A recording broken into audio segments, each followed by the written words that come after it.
on sait tous qu'on a un risque de blackout cet hiver. Pourquoi ?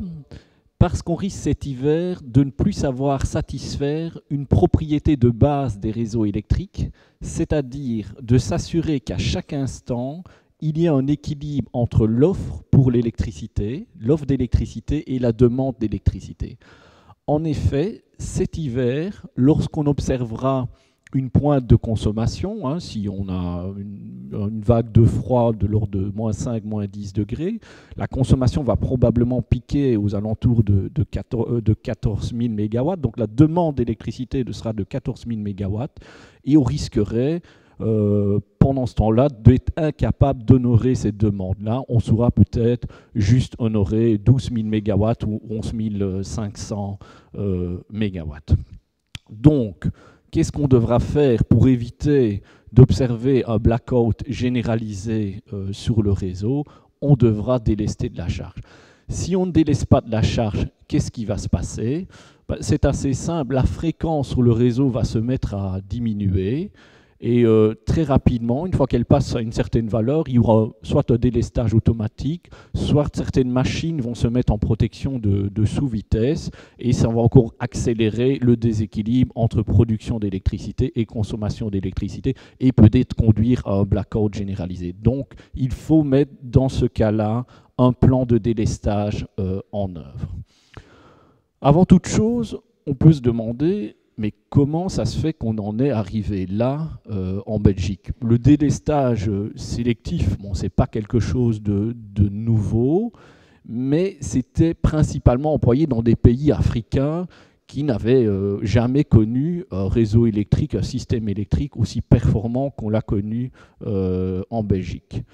La première raison derrière cet état de fait, c'est que ces dernières années, on a observé beaucoup trop peu d'investissements en génération non renouvelable en Belgique. Pourquoi est-ce que je dis en génération non renouvelable ? Pourquoi est-ce que c'est important ? Parce que lorsque l'on va manquer d'électricité cet été, ce sera probablement quand il fera très froid. Donc ça veut dire en général quand il fait très froid, on a très peu de vent, donc très peu d'énergie éolienne. Et le temps de la journée, l'heure de la journée pendant laquelle on devra délester, ce sera aux alentours de 5 heures du soir en hiver où on n'a non plus absolument pas de soleil et donc aucune énergie générée par nos panneaux photovoltaïques. Donc pourquoi est-ce qu'on a investi trop peu ? Je ne sais pas si on peut parler de coupable, mais une des premières raisons derrière ça vient du fait qu'on a développé énormément le secteur énergie renouvelable, principalement le photovoltaïque et le vent, et que ces énergies renouvelables n'étaient pas payées, n'étaient pas rémunérées en vendant leur énergie sur les marchés de gros, comme les autres centrales au gaz, mais bien principalement au travers de subsides. Donc ça a fait en sorte que ces énergies-là ont un peu distordu le marché, et on a eu un prix du marché de gros qui ne représentait pas un prix réel de production, du coût de production d'électricité. Et les capacités, les centrales non subsidiées ont souffert de ça. Et donc il n'y a pas à l'heure actuelle un signal de prix au niveau des marchés de gros qui encouragerait les investisseurs à construire de nouvelles centrales. Une autre raison vient aussi du fait qu'en Belgique, c'est plus ou moins impossible de construire une centrale au charbon. On n'a plus les permis environnementaux pour construire ce genre de centrale. Or, le charbon, c'est, dans les énergies fossiles, la manière la moins chère de nos jours de produire de l'électricité en Europe. Donc on ne pouvait construire en Belgique que des centrales finalement au gaz qui étaient plus chères que les centrales au charbon. Mais comme on a un vrai marché d'électricité, l'électricité c'est une commodité qui se vend au niveau européen, il est presque impossible alors de construire une centrale ici au gaz qui ne soit pas mise directement hors business par une centrale au charbon construite dans un pays étranger. D'où la raison pour laquelle on n'a pas vu beaucoup de capacités de grosses centrales au gaz apparaître. Maintenant, on a aussi un peu tardé. On sait qu'à partir du moment où on commence à développer les énergies renouvelables, on sait qu'on a un problème de capacité. Ça veut dire qu'à certains instants, on sait qu'on va être incapable, en fait, de couvrir notre pointe de consommation. Donc, qu'est-ce qu'il faudrait faire dans ce cas-là ? c'est un peu changer les marchés de l'électricité tels qu'on les connaît, ne pas rémunérer uniquement l'énergie électrique qui est produite, mais aussi la disponibilité d'une centrale. Donc faire en sorte que vous n'achetiez plus chez vous uniquement des kilowattheures, mais aussi une capacité à vous fournir en puissance, en kilowatts, à n'importe quel instant de la journée. Donc ça s'appelle des marchés de capacité qui sont un peu annexes au marché de l'énergie que l'Europe tarde, et certainement la Belgique, à mettre en place. Maintenant, il faut aussi l'avouer, en Belgique, on a eu une politique énergétique extrêmement décevante ces dernières années. Il n'y a pas eu de vision long terme. On a eu un cadre régulatoire instable, non attrayant. On a travaillé avec des horizons de temps beaucoup trop courts pour la planification énergétique de notre pays, typiquement la durée d'un mandat ministériel, alors qu'on devrait travailler de manière cohérente dans un horizon de 10-15 ans au minimum pour pouvoir éviter en fait toutes les crises qu'on a connues ces dernières années. Donc ça, c'est une raison, un manque d'investissement dans les capacités. Puis il y a 2 ans, on a découvert des micro-fissures sur Doel 3 et Tihange 2 qui ont fait en sorte que ces unités de production sont hors service pour l'instant. Bon, qu'est-ce que c'est ces micro-fissures? Le terme micro-fissure est sans doute un peu abusif. On devrait parler de flocons d'hydrogène. Donc c'est de l'hydrogène en fait, qui s'est mélangé au métal lors de la fabrication de la cuve. Donc ce sont probablement des défauts dans la cuve du réacteur, la cuve qui accueille le combustible radioactif, qui ont été créés dès la fabrication de la cuve, mais qu'on a pu identifier qu'il y a un peu plus de 2 ans maintenant. Et ce qu'on a remarqué, donc on en a pris un peu peur hein, quand on a vu ces micro-fissures, ces flocons d'hydrogène comme ça apparaître sur les cuves. Et on a fait énormément de tests pour voir si les cuves pouvaient être fiables. Et ce qu'on a remarqué, je pense en avril ou mai cette année, c'est qu'un des tests donnait des résultats qui n'étaient pas bons. C'était le test de ténacité, la capacité en fait à la cuve, au métal de la cuve, à résister à la propagation d'une micro-fissure. Et c'est la raison pour laquelle on ne disposera pas de Doel 3 et de Tihange 2 cette année. C'est possible qu'elles reviennent un jour en service, mais des tests complémentaires devront encore être faits et analysés. Juste une petite remarque, ces problèmes de micro-fissures ont déjà été aussi observés sur d'autres réacteurs nucléaires dans le monde, notamment en France. Il y a fort à parier en fait que d'autres réacteurs que des réacteurs français doivent aussi en fait posséder de telles micro-fissures, mais une recherche de ces dernières n'a probablement jamais été faite à ce jour. Ce qu'on a aussi observé ces dernières années, c'est une fermeture des centrales au gaz qui existent à l'heure actuelle. Pourquoi? Parce que le prix sur les marchés de gros, les marchés de l'électricité est tellement bas que même lorsque vous avez une centrale au gaz ou une centrale au fuel, même lorsque la centrale est amortie, que vous avez payé pour la centrale, le prix de maintien de la centrale et le prix du combustible que vous devez payer pour générer de l'électricité sont trop élevés, ces deux éléments sont trop élevés pour toujours justifier de mettre cette centrale en activité. Par exemple, sur une centrale, rien que sur une centrale au gaz, pour générer 1 MWh d'électricité, ça va vous coûter 50 €. 50 €, c'est beaucoup.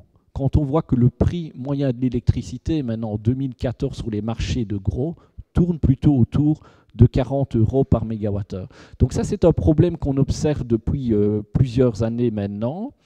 Et entre l'hiver 2012-2013, hein, donc il y a 2 ans, un hiver assez froid il y a 2 ans, et maintenant, on a perdu 900 mégawatts de thermique. Donc 900 MW, donc c'est quasi un réacteur nucléaire en thermique à fermer. Le plan Watley, la réserve stratégique du plan Watley a visé en fait à endiguer cette fermeture en cascade en fait de nos centrales thermiques, et ça a permis de sauver à peu près 750 MW de thermique. Donc la centrale TGV de Seraing et la centrale TGV de Villevorde. TGV, c'est turbine gaz-vapeur. Hein, c'est une centrale qui d'abord brûle le gaz dans une turbine à gaz et récupère la chaleur, la transforme à vapeur et la transforme à nouveau en électricité dans une turbine à vapeur. Donc sans cette réserve stratégique, qui est vraiment un subside en fait, pour une filière au gaz classique, on aurait perdu encore peut-être 750 MW additionnels. Maintenant, dernier élément qui a fait en sorte en fait, qu'on soit vraiment beaucoup trop court en termes de production d'électricité cet hiver, c'est le sabotage de Doel 4 en août de cette année, qui a produit à une perte additionnelle de 1040 MW. Donc qu'est-ce qui s'est passé là? Quelqu'un a volontairement ouvert une vanne afin de vider en fait l'huile d'un réservoir, huile qui servait en fait l'huile sur lequel le générateur, en fait, la turbine à vapeur tourne en fait sur un film d'huile. Donc on a ouvert une vanne visant à évacuer l'huile de la cuve qui alimentait en fait ce film d'huile. De plus, en fait, il y avait une alarme en fait sur le réservoir d'huile. Hein, lorsque le réservoir arrivait à un niveau bas, automatiquement, il y avait un dispositif de sécurité qui était actionné, qui visait à arrêter directement la turbine. L'alarme a été déclenchée. Enfin, l'alarme a été mise hors circuit. Et visiblement, il y avait aussi une autre alarme pour un niveau très bas, d'huile très bas dans le réservoir, qui déclenchait aussi la turbine à vapeur. Celle-là n'a pas été mise en circuit et lorsque le niveau d'huile a atteint ce niveau très bas, la turbine s'est bien mise hors circuit. Donc elle a ralenti normalement de 1500 tours minute à 300 tours minute.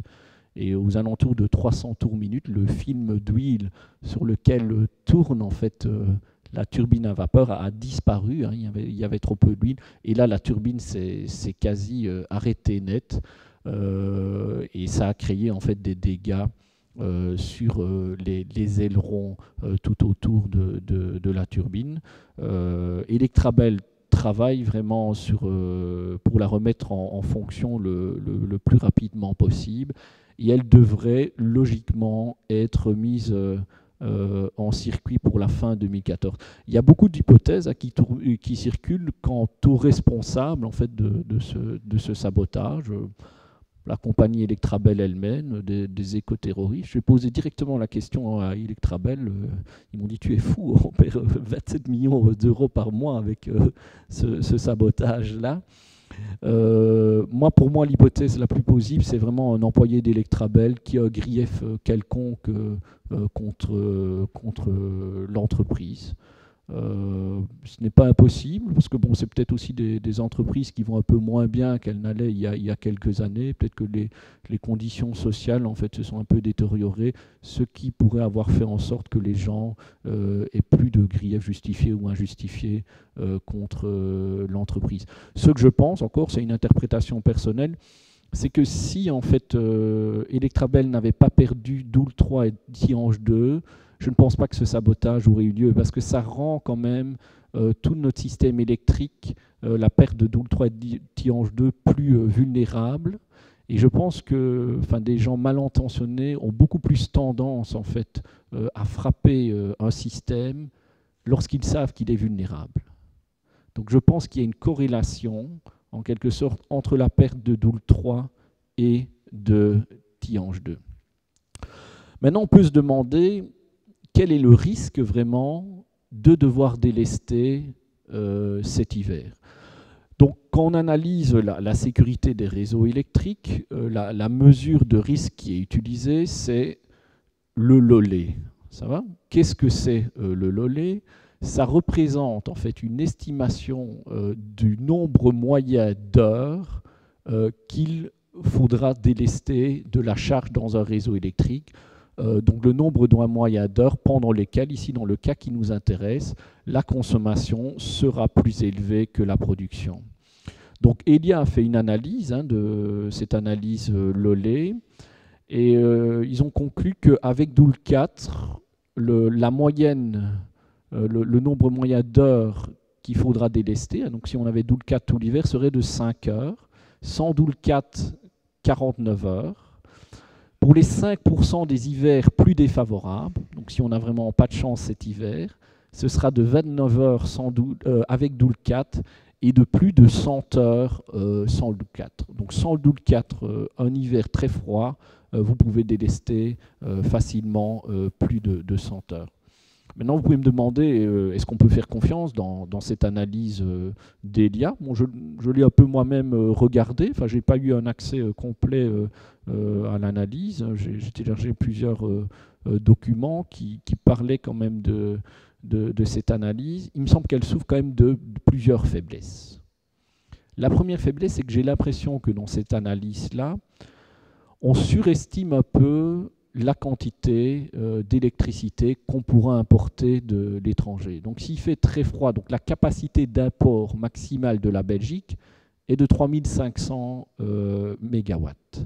Or, s'il fait très froid, on ne saura probablement pas importer de la France. Pourquoi? Parce que s'il fait très froid en Belgique, il fera très froid en France. Et la France, en fait, doit également importer jusqu'à 12 000 MW d'électricité par grand froid.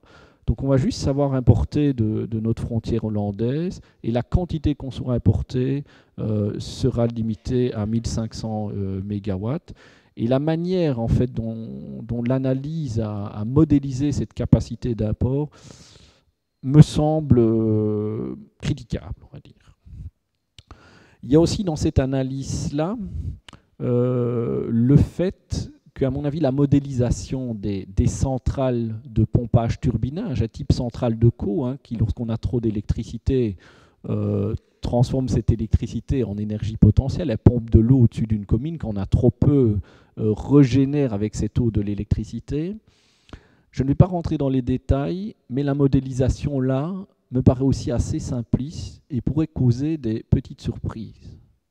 Maintenant, il y a un dernier point, assez technique, mais que je sais vous expliquer, c'est le fait que quand on parle de période de délestage, le nombre d'heures en fait, pendant lequel on devra délester, dans cette analyse-là, on ne tient pas compte en fait, de l'impact que des actions de délestage peuvent avoir en fait, sur le déséquilibre qui peut exister entre production et consommation. Par exemple, vous supposez que si vous aviez assez d'électricité, la courbe de charge ferait ça. Ça va? Mais quand vous n'en avez pas assez, vous devez couper pendant un certain temps. Mais ça va provoquer, après la période de coupure, un phénomène de rebond de la charge, par exemple. Et donc ça veut dire que s'il n'y avait pas eu coupure, vous auriez su couvrir la charge après la période de délestage, mais s'il y avait coupure, s'il y a coupure, ben la charge après la période de délestage sera plus élevée que si il n'y avait pas eu délestage. Et donc ça peut vraiment étendre les plages horaires pendant lesquelles on va être incapable de couvrir la charge, et donc ça peut faire en sorte que l'analyse LOL soit trop pessimiste. Alors comment est-ce que ça va se passer au niveau du délestage? 6 jours avant, vous pouvez dire on a des prédictions météo assez fiables. C'est vraiment la météo qui va influencer notre consommation, et donc qui va en fait faire en sorte qu'il faille savoir délester ou pas. Donc 6 jours avant, on va déjà savoir dire là on est vraiment à risque. Plus on approche de la journée critique, plus on va vraiment savoir quantifier le risque, essayer de connaître en fait une estimation de la quantité en fait de charge qu'il va falloir délester. Quand est-ce qu'on saura plus ou moins parfaitement ce qu'on doit délester et quand?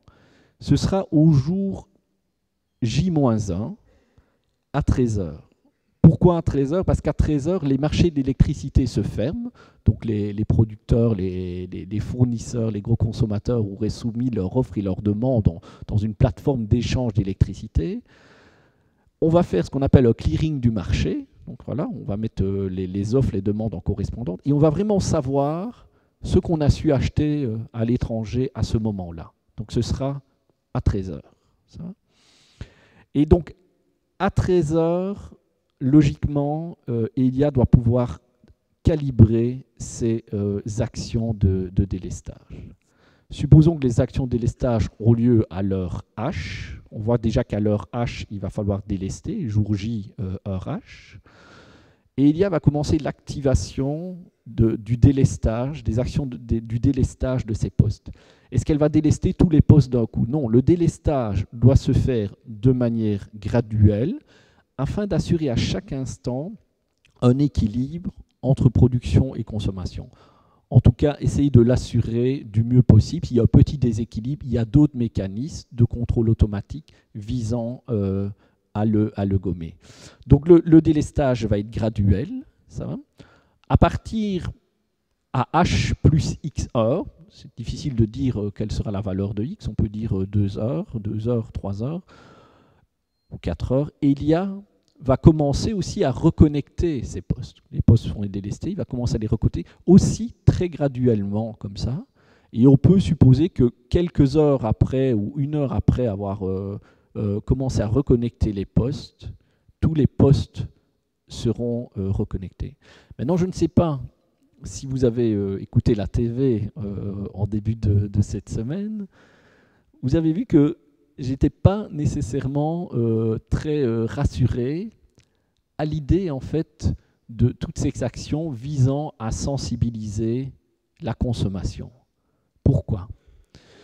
Parce que si rien n'est fait, si les gens ne changent absolument pas leur comportement face à un risque de délestage, et il y a le jour avant, peut déjà prédire vraiment très finement sa courbe de charge. Et donc il peut déjà prédire très finement les actions de délestage qu'il doit prendre. Il pourrait presque planifier de quart d'heure en quart d'heure, je dois délester ça, je dois délester là, je dois délester ça, je dois délester ça. Donc le plan de délestage peut être fait bien avant le temps réel. Mais avec les actions de sensibilisation, ça va être la surprise totale. Il ne sait pas du tout si à 5 heures du soir, alors s'il va devoir délester, s'il ne va pas devoir délester, il est peut-être même possible qu'à 5 heures du soir, il se retrouve avec, à un moment donné, une telle baisse de la consommation, tellement les gens ont réagi à cause de cette campagne de sensibilisation qu'il doit peut-être déconnecter à un moment donné au générateur parce qu'il se retrouve avec trop d'électricité. Donc il va être, avec ces campagnes de sensibilisation, il va devoir gérer un système électrique très près de ses limites de stabilité, parce qu'on sera limite partout, hein. On va essayer d'apporter un maximum de la frontière. Les autres pays, la France, seront aussi très limites, et il va devoir le piloter à l'aveugle, en fait. Il y aura beaucoup d'incertitudes.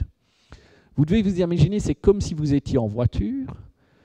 Vous savez à un moment donné que la route va être cabossée, qu'elle va tourner énormément, qu'elle va monter, elle va descendre. Dans un cas, vous avez pu répéter en fait, sur votre ordinateur, dans un simulateur, les actions que vous devez prendre pour rester sur la route. Vous savez que là, ça va tourner à gauche, à droite, vous pouvez répéter.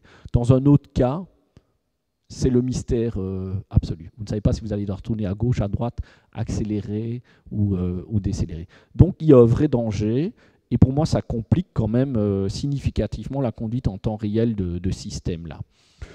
Un autre problème peut aussi survenir, c'est que toutes les actions de sensibilisation qui vont être menées, les actions de délestage, ne doivent pas être vues comme des actions nécessairement de diminution de la consommation d'énergie, mais plutôt de translation de la consommation d'énergie dans le temps. Donc il n'est pas impossible qu'après 2 heures, en fait, vous pensez que vous êtes sorti d'affaires, mais les gens commencent à remettre en marche en fait, leur four micro-ondes, leur chauffage, et ça crée de nouveau un phénomène de rebond de la charge qui également n'est pas facile du tout à gérer.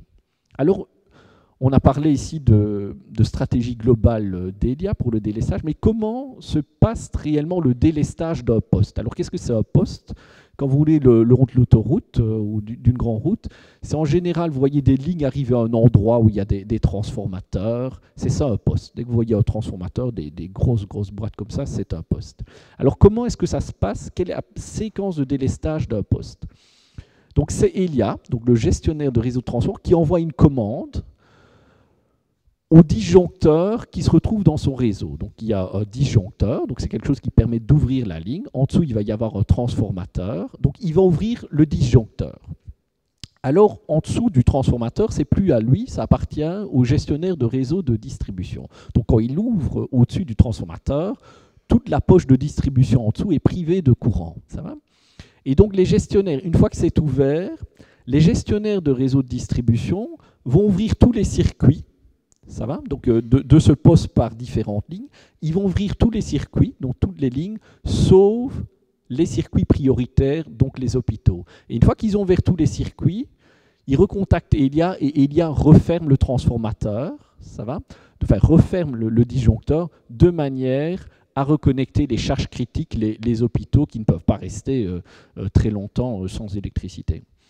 Donc ça, c'est, si vous réfléchissez bien à cette procédure-là, il aurait sans doute fallu déconnecter directement les lignes qui étaient sous le transformateur, parce que non critiques, parce que là, ça faisait en sorte que les charges critiques du style hôpitaux, en fait, n'étaient jamais déconnectées. Là, elles vont être déconnectées quand même pendant une certaine période de temps. Alors, pourquoi est-ce que c'est ça? Pourquoi est-ce qu'on fait ça? C'était simplement parce que les plans de délestage, tels qu'ils ont été pensés préalablement, n'ont pas été faits pour des phénomènes où on était en sous-capacité. On se disait, dans des phénomènes pour lesquels dangereux, mais qui étaient prévisibles, comme cet hiver. C'était fait pour des phénomènes soudains pour lesquels on n'avait pas beaucoup de temps pour réagir. Et c'est la raison pour laquelle c'est directement, en fait, le gestionnaire de réseau de transmission qui déconnecte. Il ne passe pas par le gestionnaire des réseaux de distribution pour une question principalement de rapidité. Maintenant, il est clair que comme on n'est pas dans ce cadre-là, pour autant que ce soit possible, cette procédure devrait, à mon avis, être changée. Pourquoi? Parce que moi, j'ai discuté aussi avec des gens qui s'occupaient en fait, de l'alimentation en électricité des hôpitaux. Ils ne sont pas sûrs, même que leur groupe électrogène qu'ils ont vont démarrer lorsqu'il y a délestage. Donc, vous pourriez vous retrouver en plein milieu d'une opération et ça ne démarre pas. Vous vous retrouvez sans courant pendant plusieurs minutes. Et la personne avec qui j'ai discuté, je ne vais pas dire le nom, m'a dit qu'elle estimait que, en tout cas il y a quelques mois, certainement un hôpital sur deux risquait d'avoir un groupe électrogène qui n'était pas, qui allait avoir des problèmes lors du redémarrage.